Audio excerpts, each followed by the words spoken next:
উত্তর কোরিয়ার নেতা কিম জং উনের কন্যা কিম জু এই হতে চলেছেন দেশটির পরবর্তী রাষ্ট্রপ্রধান। দক্ষিণ কোরিয়ার গোয়েন্দা সংস্থা ন্যাশনাল ইন্টেলিজেন্স সার্ভিস বা NIS এর নতুন এক প্রতিবেদনে এমনটাই দাবি করা হয়েছে। সম্প্রতি বাবার সাথে জুয়ের সামরিক ট্যাঙ্ক চালানো এবং অস্ত্র পরিচালনার বেশ কিছু ছবি ও ভিডিও প্রকাশ করেছে পিয়ংইয়ং।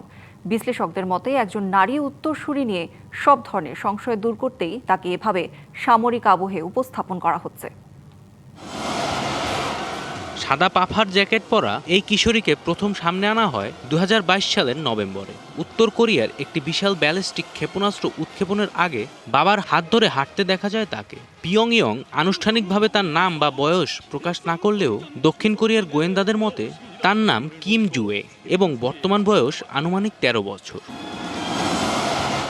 প্রথম উপস্থিতির পর থেকেই উত্তর কোরিয়ার রাজনৈতিক ও সামরিক অঙ্গনে নিয়মিত মুখ হয়ে ওঠেন জুয়ে।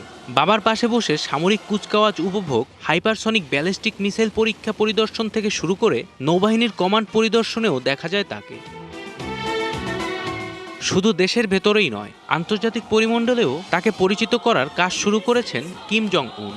রুশ রাষ্ট্রদূতের সাথে সাক্ষাৎ কিংবা বাবার সাথে চীন সফর, সব জায়গাতেই এই কিশোরীর সরব উপস্থিতি প্রমাণ করে তাকে ভবিষ্যতের জন্য প্রস্তুত করা হচ্ছে।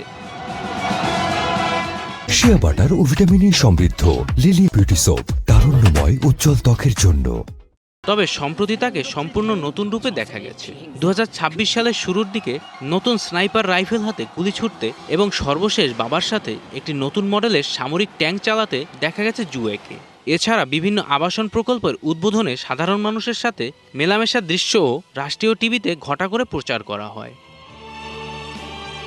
দক্ষিণ কোরিয়ার গোয়েন্দা সংস্থা NIS দেশটির আইন প্রণেতাদের জানিয়েছে এটি কোনো সাধারণ অনুমান নয়, বরং নির্ভরযোগ্য গোয়েন্দা তথ্যের ভিত্তিতেই তারা নিশ্চিত যে জুয়েকে উত্তরসূরি হিসেবে নির্বাচন করা হয়েছে। কিম জং উন যেভাবে তার বাবার উত্তরসূরি হওয়ার আগে সামরিক মহড়াগুলোতে অংশ নিতেন, ঠিক একই কায়দায় জুয়ে এর সামরিক দক্ষতা তুলে ধরে নারী শাসক মেনে নেয়ার বিষয়ে দেশের অভ্যন্তরীণ দ্বিধা দূর করার চেষ্টা করছে উত্তর কোরিয়া। চতুর্থ প্রজন্মের নেতা হিসেবে এই কিশোরী কবে নাগাদ পুরোপুরি ক্ষমতা গ্রহণ করবেন তা এখনও স্পষ্ট নয়। তবে কিমের ছায়াসঙ্গী হিসেবে তার এই উত্থান বিশ্ব রাজনীতিতে এক নতুন আলোচনার জন্ম দিয়েছে। জয় রায়, DBC নিউজ ডেস্ক।